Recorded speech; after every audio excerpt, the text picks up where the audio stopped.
everyone, welcome back to Polly's Paper Studio. I'm Ginny and you are watching day 10 of our 13 days of Halloween series. If you're just joining in, there will be links in the description for the first 9 days so you can catch up. And today I am scene building with die cuts. So this is a fun layering project, and if you stick with me, we'll make this together. The elements of my scene have all been die cut, and with the exception of this first one, they're all Cherylyn design dies. This one is the Sizzix Star, and that's just a nested die. This one is the Cherylyn Designs Bat family, and I cut my bat from holographic paper. Cherylyn Designs Spooky Tree, I cut that in black. The Creepy Gate, which is also cut from holographic paper. And last but not least, my jack-o'-lanterns. And I've already cut these out using orange cardstock. And then I want to finish these before I begin to build that card because they're going to take a little bit of time to dry. What I did was cover the back. Now that cuts out that jack-o'-lantern face, so you want to put something in the back so that it does have those iconic black eyes and mouth. And so I have prepared this one, and I'm just going to take my distress ink on this scrap paper and give it a little bit of extra detail around the edge. That just gives it a little bit of depth and helps that orange paper to look a little bit more vintagey. Next, I want to bring in a brown marker. For this, I've picked my Spectrum Noir EB8, and I just want to color in that stem. And then I'll come back in with my black diamond stickle and fill in that black portion so that it has a little bit of sparkle. So now that last pumpkin has its details added, and they can be drying while I'm building the rest of the card. Here's my card base. I'm going with a 6x6 card. Again, I have finished the inside with the coordinating pattern paper and left a space for a sentiment to be added. I like the flat black here, and for my pattern papers I'm going to be using all stash papers just from previous collections. I like this one because it does have a small pattern, but it doesn't contrast a lot, so you can use it as a nice background, and whatever you layer on top will be seen easily. And the next layer I'm going to bring in is more of that cardstock, but I've popped that up with a foam spacer.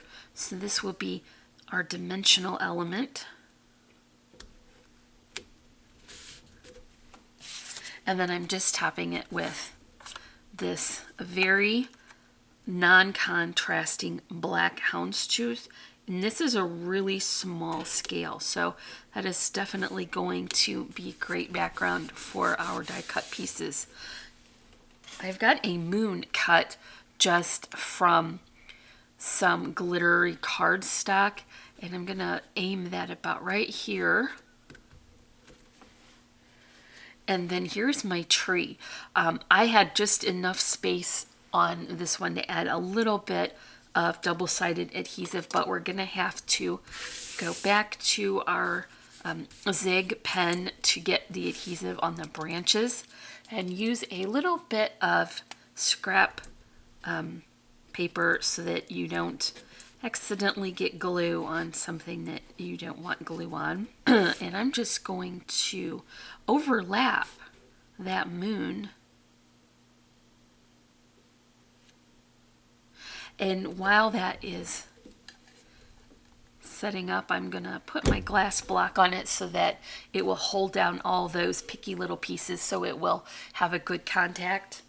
And while I'm waiting for that, this is the fence that I cut from that mirror cardstock, and it is super tiny, fragile pieces, so you're going to have to use that zig pen again.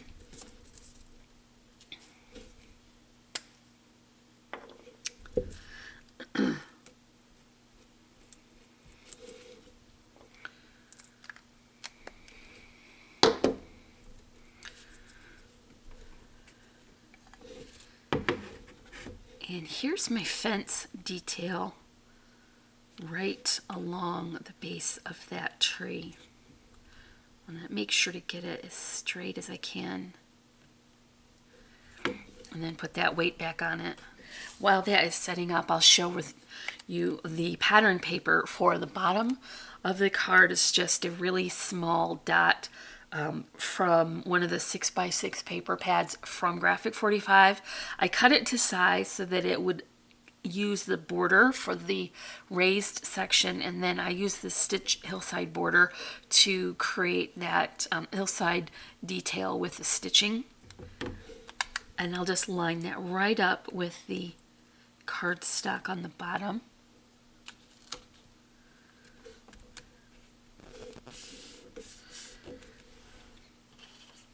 One more layer here is a second hillside stitched border that I cut from black glitter paper, and that'll just add an extra little detail at the bottom.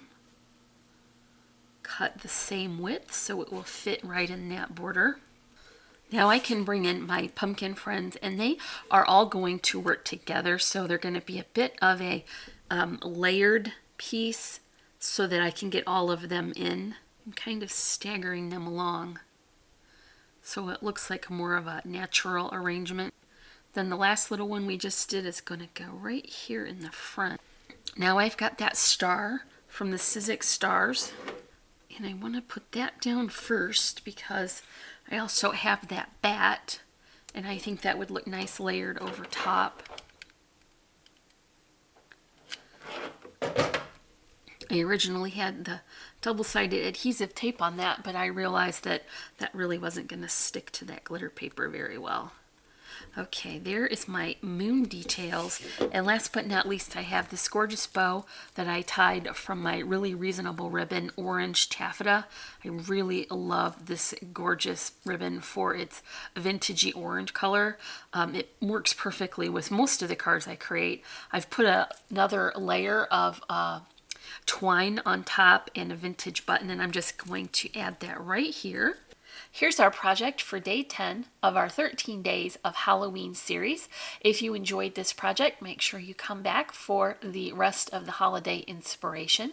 You can leave me a thumbs up and a comment, and if you're not already, I would love for you to subscribe. As always, I'm wishing you a happy and productive day, and I thank you so much for watching. Bye.